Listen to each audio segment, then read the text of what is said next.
ስለዚህ ጽድቅ ማለት ምንድነው? በተዘዋዋሪ ደግሞ የእግዚአብሔር ዘንድ ተቀባይነት ማግኘት ነው። ኩነኔ ደግሞ በእግዚአብሔር ዘንድ ምን ተቀባይነት ማጣት። ሰው ከእግዚአብሔር ሲለይ ምን ሆነ? ሰላሙን አጣ። ታውቃላችሁ፣ የተሰጠው ራሱ በረከት ራሱ መርገም ሆነ። ምድር የተሰጣችው ለበረከት ነው። ግን ሰው በኃጢአት ሲወድቅ ምን ሆነ? ምን ተባለ? ሰው በኃጢአት ሲወድቅ ምድር ምን ሆነች? ሲንገር ምን ሆነች? አሁን ምንድነው? በደንብ አስተምሯል። እናንተም ሰምታችሁታል፣ ሁላችሁም ሰምተናል። ግን ይህንን ደግሞ ለአዋቂዎች በደንብ እንትን ማድረግ አለብኝ። ምድር ምን ሆነች? ሰው በኃጢአት ሲወድቅ፣ ሰው ከእግዚአብሔር ጋር ሲጣላ ምድር ምን ሆነች? አንደኛ የበረከት ኃይሏን አጣች። ምድር ኃይል አትሰጥም። ሶስት ወደ ተጠረ ምድር ኃይሏን የበረከት ኃይሏን አጣች። ከዚያ ምን ታቅልብን ይላል? ምን ታቅልብን ይላል? እሾህና አሜከላ ታቅልብን። ይህ የሆነው በማን? በምድር ጥፋት ነው። በማን ጥፋት ነው? በሰው ልጆች ጥፋት ነው። ዋናው ነገር ደግሞ ከእግዚአብሔር መለየት፣ እግዚአብሔር ፈቃድ መለየት ነው። ስለዚህ በፍቅር ወደ እግዚአብሔር ቅን መግባት ነው። ሰላም ስናገኝ ደስታ በሰውነታችን ይሞላል ማለት ነው። በእውነት ይህንን ያስተማረ ልጃችን ያዝልቅልን ነው። ከዚህ ውጭ ሌላ ምን ማለት ነው? ስለዚህ ሌሎቻችን እዚህ እኛም ጋር በጣም ጥሩ ልጆች አሉ። በዚህ መንገድ ያሉ በጣም ጥሩ ልጆች አሉ። ማበረታታት፣ ማሳደግ ግን ምን ያደርጋል? ያስፈልጋል። አንዳንድ ጊዜ ልጆች የሆነ እኛ እንደምናስበው ላይሆኑ ይችላል። እኛ መቸኮል እኛ እኮ እንኳን እግዚአብሔር እንደሚፈልገው ይቅርና እንደ ራሳችን ፍላጎት ራሱ አልሆን። እያንዳንዱ ሰው መንፈሳዊ መሆን ይፈልጋል። ነገር ግን መንፈሳዊነቱ ታንቋል ማለት ነው። ታነቅ ተቀመጡ። ይህ ልክ እሾኩ ወጣና ምናደረገው ነው አነቀው። ይህ ምን እሾኩ ደግሞ ምንድነው የተባለ? የራስ ኃጢአታዊ አስተሳሰብ፣ ዓለማዊ አስተሳሰብ እንደሆነ ያሳያል። ስለዚህ እንደ ፍላጎታችን አይደለም የምንኖረዋለን እንደ ፍላጎታችን። ስለዚህ እየተዋጋን ነው። በውስጣችን መጥፎ ሀሳብና መልካም ሀሳብ ምን ይሆናል?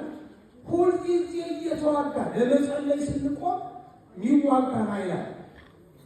ለመመጽወት ስንዘጋጅ የሚዋጋን ኃይል አለ። መልካም ነገር ለማድረግ ስንዘጋጅ ምንድን ነው የሚዋጋን ኃይል አለ።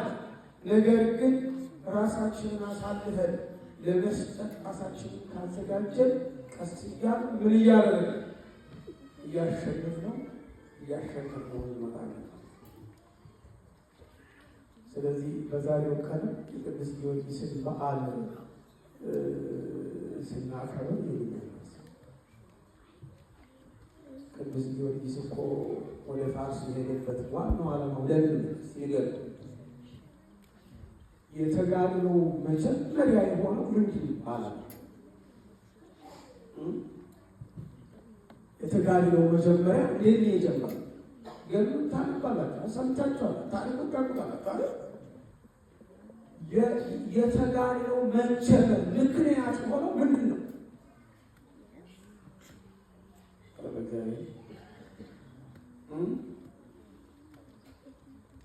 ምንድን ነው?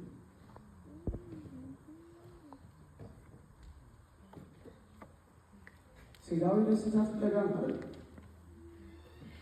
ስጋዊ ደስታ ፍለጋ። ስለ ሀብታምነት ብናስብ ስጋዊ ደስታ ፍለጋ፣ ስለ ንግስና ብናስብ ስጋዊ ደስታ ፍለጋ አይደል?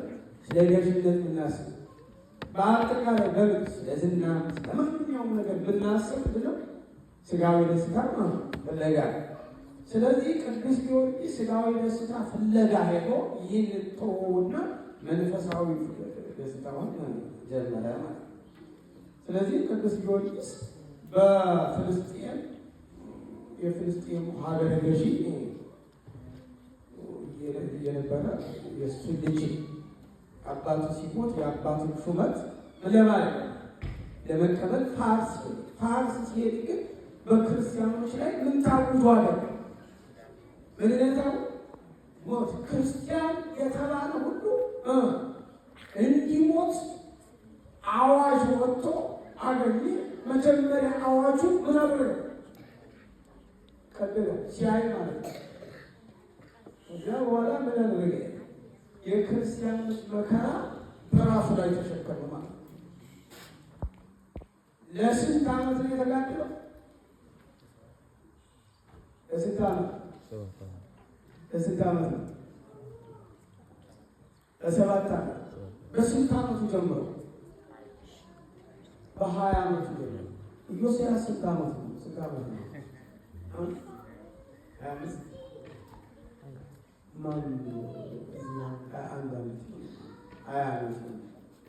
ከወጣቶች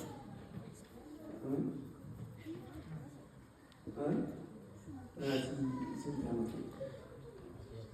18 ገና 20 ነው። በዋናነት ከዚያ በፊት የነበሩ 3 ደቂቃ ተመልካቾች ትንጆች ምን ናቸው? ትንጆች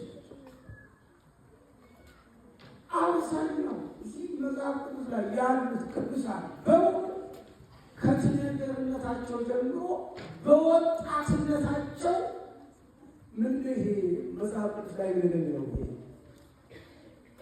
መጽሐፍ ቅዱስ በጉልምስና ወራት ፈጣሪ አስፈለገ ማለት ገና በኃይላቸው ያሉ ተዳርገው የጀመሩ ደግሞ ያሸነፉ።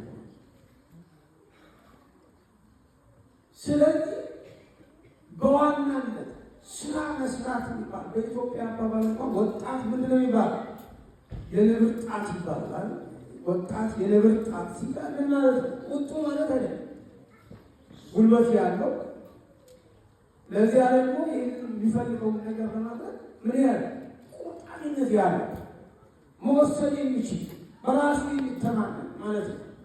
ስለዚህ ቅዱስ ጊዮርጊስ በወጣትነት ዘመኑ በዚህ ሀገር ከቤተሰቦቻቸው ነፃ ወጥተው ለዚህ ሀገር ላስባል ከቤተሰቦቻቸው ነፃ የሚወጡት በጊዜ ሀገር በ18 ዓመታቸው ነፃ ወጥተው በደንብ አሸሸ ገዳሜ በሚሉበት ጊዜ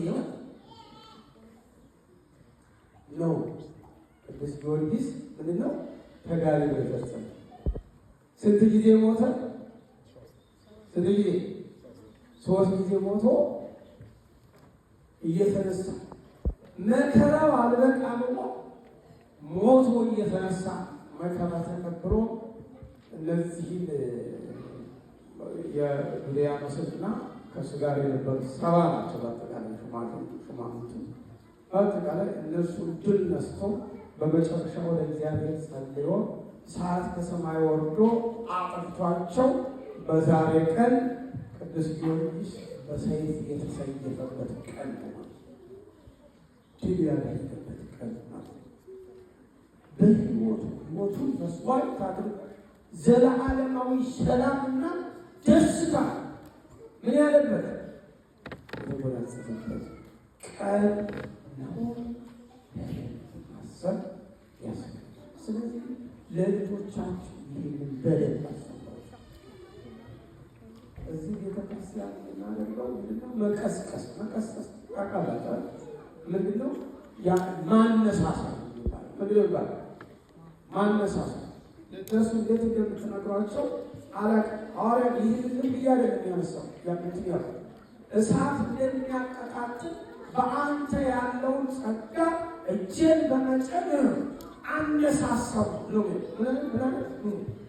ማነሳሳት ነው። ሁሉ ሰባኪ አይሆንም። ሁሉም ደንበኛ ቀዳሽ ድምፃዊ አይሆንም። እያንዳንዱ የሆነ የራሱ ጸጋ አለ።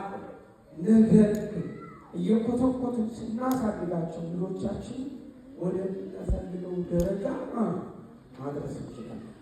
ዛሬ ያለሁት በዚህ ከቀጠል ቤተክርስቲያናችን ተነካሪ ታገኛለች።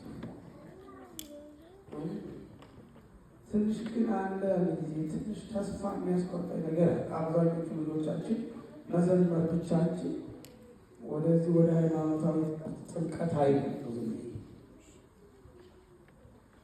መዘመር መርጌታ ነው፣ አብዛኛው መርጌታ ነው እንጂ ለዚህ ኢሳያስ መሆን አይደለም። ሲሆን ሁሉን አቀፍ ምን ያስፈልጋል? ሁሉን አቀፍ ካልሆነ ግን ይህ መዘጋት የለበትም። በተለይ ልጆች እንደው ምሰሙ በደንብ ምሰሙ መናገር የሚፈልገው ዘማሪ ብትሆኑ የተወሰኑ ራሳቸውን ትጠቅማላችሁ፣ የተወሰኑ ሰዎችን ልትጠቅሙ ትችላላችሁ። በደንብ አስተማሪ ብትሆኑ ደግሞ የበለጠ ሁሉንም መጥቀም ትችላላችሁ። ለራሳቸው ብቻ ሳይሆን የሌሎችን መቆም ትችላላችሁ። ስለዚህ በርቱ፣ አጥኑ፣ መጽሐፍ ቅዱስ አጥኑ፣ ሌሎችን ታሪኮች ሁሉንም አጥኑ። ማንኛውን ቀስ እየተባለ ነው የሚጠራቀመውና አሁን ለልጆቹ እናገራለሁ፣ ግን በተዘዋዋሪ የምናገረው ምንድነው?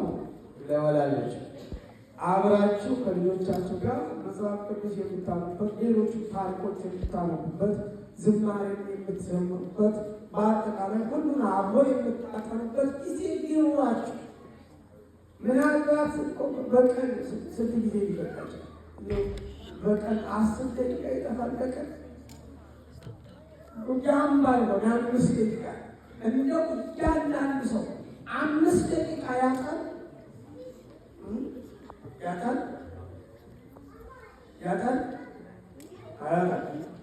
ቅዱስ ጊዮርጊስ እንደዚህ መንፈሳዊ እንዲሆን እንዲጋደል ያደረጉት ማን ናቸው? ወላጆች ናቸው። ትልቁን ድርሻ የተወጡት ማን ናቸው? ወላጆች ናቸው። ስለዚህ እውቀት ደግሞ ይህንን በደንብ ያዙ። እውቀት የልምምድ ውጤት እየተአመሩ ስጋዊ እውቀት ቢሆን መንፈሳዊ እውቀት ቢሆን ግንዛቤ ይቅርና ድርጊት ራሱ ምንድነው? አክሽን የሚባለው ምንድን ነው? የልምምድ ውጤት ነው። ስለዚህ አብራችሁ ተለማመዱ፣ ውጤቱን ታገኙታላችሁ። ይህን ለማለት ነው። የሰማነውን በልቦናችን ያሳድርብን።